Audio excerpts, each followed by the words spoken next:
कहानी की स्टार्ट में हमें मोरबियस को दिखाया जाता है, जो कि एक जंगल की पहाड़ी इलाके में आए हुए होते हैं। मोरबियस गुफा के सामने एक शीशे का बॉक्स रखकर अपना खून उस शीशे पर लगा देते हैं। खून की खुशबू सूंघकर बहुत से चमगादड़ गुफा से बाहर आने लगते हैं। ये एक तरीके के वैम्पायर चमगादड़ होते हैं जो खून पीकर जिंदा रहते हैं। कहानी अब 25 साल पहले की दिखाई जाती है। मोरबियस को एक हॉस्पिटल में दिखाया जाता है। इसके पास वाली बेड पर एक और लड़का होता है जिसका नाम माइलो होता है। इन दोनों को एक खास किस्म की बीमारी होती है जिसका इलाज अभी तक डॉक्टर के पास नहीं होता है। और तभी माइलो की मशीन काम करना बंद कर देती है। आसपास कोई डॉक्टर भी नहीं होता है। मोरबियस एक स्प्रिंग की मदद से उस मशीन को ठीक कर देता है। डॉक्टर मोरबियस को देखकर समझ जाते हैं कि मोरबियस एक इंटेलिजेंट लड़का है, इसलिए वो मोरबियस को अमेरिका के एक कॉलेज में पढ़ने के लिए भेज देते हैं। जाते समय मोरबियस माइलो के लिए एक चिट्ठी लिखता है जिसमें लिखा होता है, मैं वहां इसीलिए जा रहा हूं ताकि मैं इस बीमारी का इलाज ढूंढ सकूं और हम दोनों अपने पैरों पर चल सकें। मोरबियस अब बड़ा हो जाता है और अपनी पढ़ाई और काबिलियत से वो एक आर्टिफिशियल रक्त बना देता है जिससे इंसानों को बहुत फायदा होता है। पर मोरबियस अभी भी अपना इलाज ढूंढने में नाकामयाब होता है, इसलिए हमें कहानी के शुरू में दिखाया जाता है मोरबियस ने उन पहाड़ी वैम्पायर चमगादड़ों को पकड़ा होता है। इन वैम्पायर चमगादड़ों के अंदर एक खास किस्म का सलाइवा पाया जाता है जो खून को पाचन करने में बहुत ज्यादा सहायक होता है। मोरबियस बहुत मेहनत करने के बाद वैक्सीन बना लेता है और अपने सब्जेक्ट यानी कि सफेद चूहे पर एक्सपेरिमेंट करता है। वैक्सीन लगाने के बाद वह चूहा मर जाता है और ये सब देखकर मोरबियस एक बार फिर से हताश हो जाता है और तभी कुछ देर बाद वो चूहा खुद जिंदा हो जाता है। मोरबियस ये देखकर बहुत खुश होता है, इसलिए मोरबियस अपने फ्रेंड माइलो को ये बात बताता है। मोरबियस माइलो से बोलता है कि मैंने एक सीरम बनाया है जिसकी मदद से हम अपनी बीमारी को ठीक कर सकते हैं। बस मुझे कुछ पैसे चाहिए ताकि मैं इस एक्सपेरिमेंट को कहीं दूर जाकर कर सकूं। माइलो पैसे देने के लिए हाँ कर देता है। अब मोरबियस मार्टिन की मदद से इस सीरम को अपने अंदर इंजेक्ट कर लेता है। मार्टिन इसको बेल्ट से बांध देती है। कुछ देर बाद मोरबियस एक हैवान में बदल जाता है। मोरबियस के साथी समझ जाते हैं एक्सपेरिमेंट फेल हो चुका है, इसलिए वो मोरबियस के ऊपर गोलियां चलाने लगते हैं। मार्टिन उनको रोकना चाहती है पर वो लोग मार्टिन को नीचे गिरा देते हैं।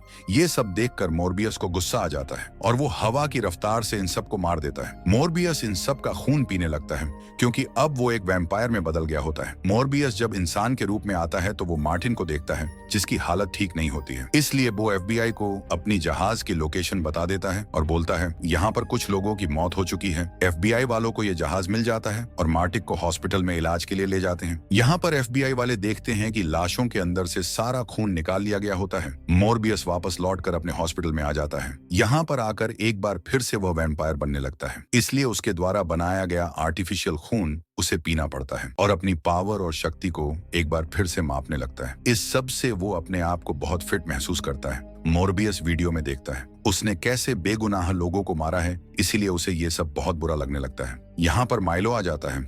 माइलो मोरबियस को फिट देखकर वो उसे सीरम को मांगता है जिससे वो भी अपनी बीमारी को ठीक कर सके, पर मोरबियस सीरम देने से मना कर देता है और बोलता है मैंने कोई इलाज नहीं ढूंढा है, मैंने एक जानवर को आजाद कर दिया है जिससे लोगों के लिए बहुत खतरा है। माइलो को अपना खौफनाक चेहरा भी दिखाता है जिसको देखने के बाद माइलो यहाँ से चला जाता है। दूसरे दिन मोरबियस के हॉस्पिटल में एक नर्स अपने घर को वापस जा रही होती है, तभी पीछे से एक हाथ आता है और उसको जान से मार देता है। मोरबियस जब पास जाकर उसको देखता है तो वो हैरान हो जाता है क्योंकि उसके शरीर से किसी ने सारा खून निकाल लिया होता है। मोरबियस को लगता है शायद वैम्पायर की हालत में मैंने ही अपनी नर्स को मार दिया है, इसलिए वो यहाँ से भागने की तैयारी करने लगता है और अपना बनाया हुआ आर्टिफिशियल खून अपने बैग में भरने लगता है। यहाँ पर FBI वाले आ जाते हैं और उन्हें खबर मिलती है कि जैसे जहाज में लोगों की जान गई थी वैसे ही हॉस्पिटल में एक नर्स की जान गई है, इसलिए FBI वालों को मोरबियस के ऊपर शक होने लगता है और FBI वाले मोरबियस को हथकड़ी लगा देते हैं। पर मोरबियस हथकड़ी छुड़ाकर यहाँ से भागने लगता है और सामने से एक ईयर वेब मोरबियस को रोक लेती है, जिस वजह से मोरबियस को पकड़ लिया जाता है। जेल के अंदर माइलो मिलने आता है। माइलो मोरबियस से बोलता है मैं तुम्हें जल्दी यहाँ से बाहर निकालूंगा और यहाँ पर एक खून की थैली और अपनी छड़ी जेल में ही छोड़ जाता है। मोरबियस समझ जाता है कि माइलो ने उस सीरम को अपने अंदर लगा लिया है और नर्स को किसी और ने नहीं बल्कि माइलो ने ही मारा था। मोरबियस अब किसी भी कीमत पर माइलो को रोकना चाहता है क्योंकि वो मासूमों की जान ले रहा होता है। मोरबियस अब जेल तोड़ के यहाँ से निकल जाता है और माइलो से बोलता है तुम ऐसे लोगों की जान नहीं ले सकते हो। पर माइलो अब मोरबियस की एक भी बात नहीं सुनना चाहता है क्योंकि वो मोरबियस से ज्यादा ताकतवर हो गया होता है। इन दोनों में अब फाइट होना शुरू हो जाती है। माइलो मोरबियस के ऊपर भारी पड़ने लगता है क्योंकि वो इंसानों का खून पीता है और मोरबियस आर्टिफिशियल खून पीता है।